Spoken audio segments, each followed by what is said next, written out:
বন্ধুরা, আপনারা যদি অনেক ফোন কল করেন, আপনারা যদি দেশের দুর্নীতি, পেপার লিক বা বেকারত্ব এসবের জন্য নিজের ফ্রাস্ট্রেশন কোনো সোশ্যাল মিডিয়া প্ল্যাটফর্মে মিমের মাধ্যমে শেয়ার করেন, কনগ্রাচুলেশন, আপনাদের জন্য দেশের নতুন পলিটিক্যাল পার্টি এসছে, নাম ককরোচ জনতা পার্টি।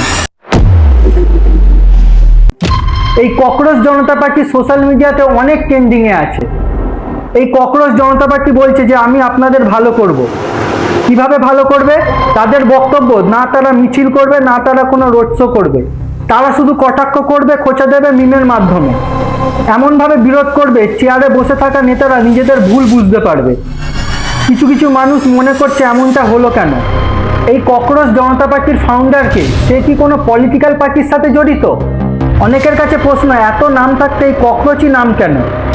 এই সমস্ত প্রশ্নের উত্তরই আপনারা পাবেন। যদি ভিডিওটি ভালো লাগে, ইনফরমেটিভ মনে হয়, তবে অবশ্যই লাইক করবেন, আর এমন ভিডিও পেতে চ্যানেলটি সাবস্ক্রাইব করবেন।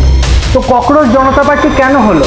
15ই মে 2026-এ এক মন্তব্য করা হয় সুপ্রিম কোর্টে, যেখানে ককরোচ বা পরজীবী টাইপসের শব্দ ইউজ করা হয়। পরে ককরোচ জনতা পার্টির তরফ থেকে বলা হয় তাদের ইশারা অযোগ্য লোকেদের দিকে, যাদের হাতে দেশের শাসন ব্যবস্থা দেওয়া, তাদের জন্য দেশের শাসন ব্যবস্থা খারাপ হচ্ছে, দেশের উন্নতি বিকাশ আটকে যাচ্ছে। তারা কর্মঠ যোগ্য যুবকদের হাতে দেশের সিস্টেম তুলে দেওয়ার কথা বলছে। কিন্তু সুপ্রিম কোর্টের ওই মন্তব্য দেশের যুবকদের ভালো লাগেনি।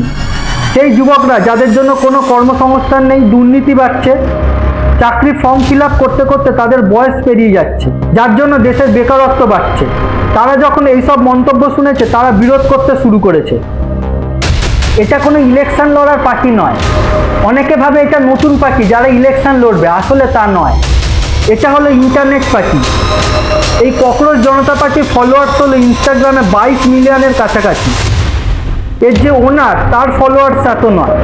সবচেয়ে অবাককর ব্যাপার হলো এই ককরোচ জনতা পার্টির ফলোয়ার ইন্ডিয়ানদের থেকে বেশি পাকিস্তান বাংলাদেশিদের। তো আপনাদের প্রশ্ন, এই ককরোচ জনতা পার্টির ওনারকে? বস্টন ইউনিভার্সিটির ছাত্র অভিজিৎ দীপকে হলো এর ওনার।